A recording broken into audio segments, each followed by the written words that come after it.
اگوں وہ روایتاں چڑھ گئیاں مرزا جہلمی دے ہاتھ، وہ اسے لے لے کے اچھالتا پھرتا ہے، فلاں کتاب میں یوں لکھا ہوا ہے، فلاں کتاب میں یوں لکھا ہوا ہے، فلاں کتاب میں یوں لکھا ہوا کہ تاریخ نے زیادتیاں کی، حضرت علی سے بھی زیادتیاں کی۔ کیا میں اور آپ اہل حدیث علماء، دیوبندی علماء، بریلوی علماء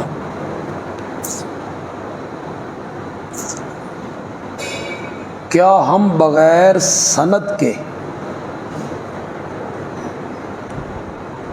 کسی پیش کردہ حدیث کو ماننے کے لیے تیار ہیں؟ جو آئے اور کہہ دے نبی پاک نے فرمایا اور ہم کہیں ہاں جی فلاں عالم نے لکھا ہے کہ یہ نبی پاک کا ارشاد ہے۔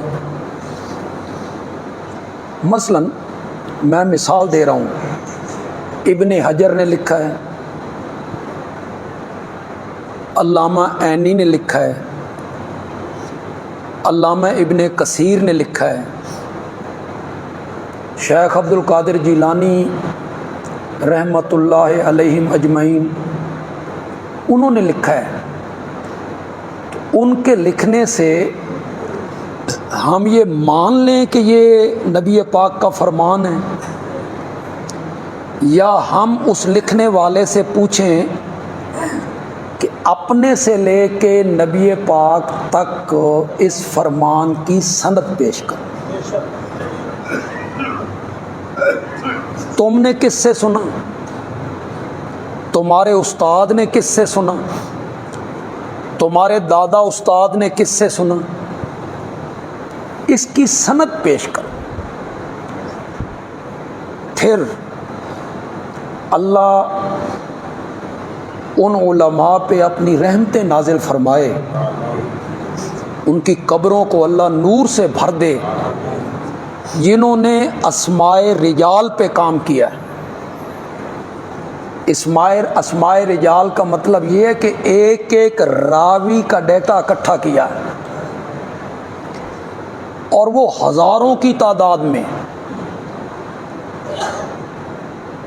یہ کون تھا، کب پیدا ہوا،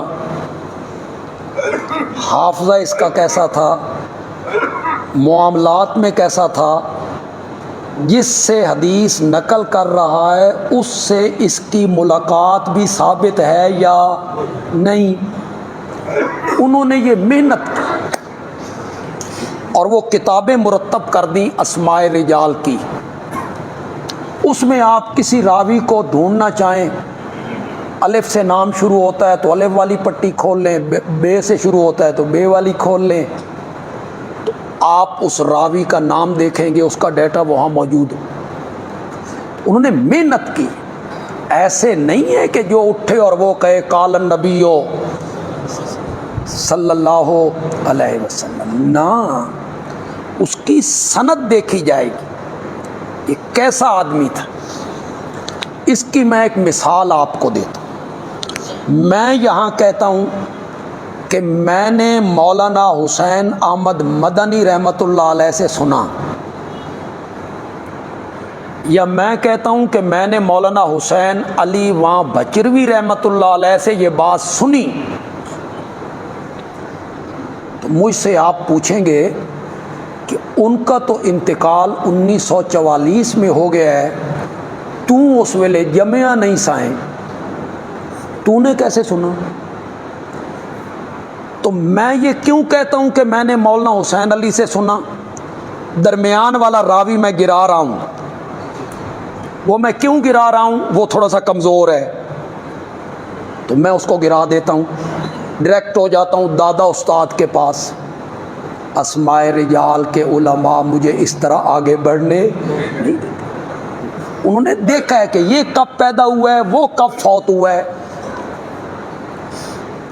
پھر مجھ سے پوچھا جائے گا کہ حضرت مولانا حسین احمد مدنی رحمۃ اللہ علیہ تو دیوبند میں رہتے تھے، تو کبھی دیوبند گیا ہے؟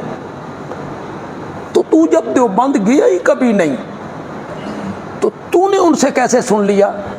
تو میں آپ کو سمجھانا یہ چاہتا ہوں کہ حدیث کے متعلق بھی بڑی پرکھ ہوتی ہے، پھر اسے قبول کیا جاتا ہے۔ لاکھوں حدیثوں میں امام بخاری نے صرف 5000 حدیثیں نقل کی ہیں، 5000 صرف۔ دوسروں کو اس نے ریجیکٹ کیا ہے، نہیں لیا ہے اس نے، امام بخاری نے۔ تو جب ہم حدیث بغیر سند کے ماننے کے لیے تیار نہیں، آپ ہمیں تاریخ منوانا چاہتے ہیں بغیر سند کے۔ طبری نے لکھ دی، ابن کثیر نے لکھ دی، ابن خلدون نے لکھ دی ہے۔ طبری کہتا ہے کہ کربلا میں یہ ہوا تھا، تو ہم طبری سے پوچھیں گے کہ کربلا تو سن 61 ہجری میں ہوا، تو ہوا ہے 3 صدی میں، 200 سال بعد، تو نے کربلا میں یہ ہوتے ہوئے دیکھا ہے؟ سند پیش کر، تو نے کس سے سنا، اس نے کس سے سنا، اس نے کس سے سنا، اس کی سند پیش کر۔ تو تاریخ کی کوئی بات ہم اس طرح ماننے کے لیے تیار نہیں۔ یہ ظلم کیا ہے تاریخ نے۔ میں کئی مرتبہ آپ کو بتا چکا ہوں کہ تاریخ مرتب ہوئی ہے بنو عباس کے دور میں، اور بنو عباس تختہ الٹ کے آئے تھے بنو،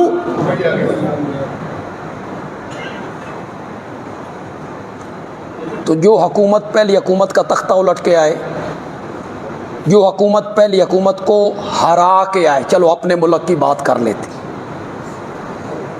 تو آنے والا حکمران پچھلے حکمرانوں کی تعریفیں کرتا ہے، بولتے نہیں توڑے تے سامنے یار۔ عمران خان صاحب آئے، انہوں نے پہلی حکومت کی خامیاں ہی گئی، خوبیاں بھی کوئی ہوں گی بھائی، چلو 1 2 3 کچھ تو ہوں گی، کبھی ان کا تذکرہ نہیں۔ تو آنے والی حکومت پچھلی حکومت کی خامیوں کا ذکر کرتی ہے، خوبیوں کا ذکر نہیں کرتی۔ بنو عباس نے تاریخ مرتب ہوئی، جو چاپلوس قسم کے لوگ تھے انہوں نے جھوٹی جھوٹی باتیں گھڑ کے ان کو خوش کرنے کے لیے انہیں معاشرے میں پھیلا دیا، بنو امیہ نے یہ کیا تھا، بنو امیہ نے یہ کیا تھا، اگوں او روایتاں چڑھ گئیاں، مرزا جیلمی دیات وہ اسے لے لے کے اچھالتا پھرتا ہے، فلاں کتاب میں یوں لکھا ہوا ہے، فلاں کتاب میں یوں لکھا ہوا ہے، فلاں کتاب میں یوں لکھا ہوا ہے۔ آپ اس بات کو سمجھنے کی کوشش کریں کہ تاریخ نے زیادتیاں کی، حضرت علی سے بھی زیادتیاں کی، جو اس طرف کے لوگ تھے انہوں نے بھی کوئی کمی نہیں چھوڑی، انہوں نے ان کے متعلق روایتیں گھڑی، انہوں نے ان کے متعلق روایتیں گھڑی، ایک دوسرے کی کردار کشی۔ یہ شرارتی لوگ تھے جنہوں نے یہ سب کچھ کیا تھا۔ ہمیں تاریخ پر اندھا دھند اعتماد نہیں کرنا چاہیے۔ اندھا دھند اعتماد کرنے کے لیے ایک ہی کتاب ہے، ذالک الکتاب۔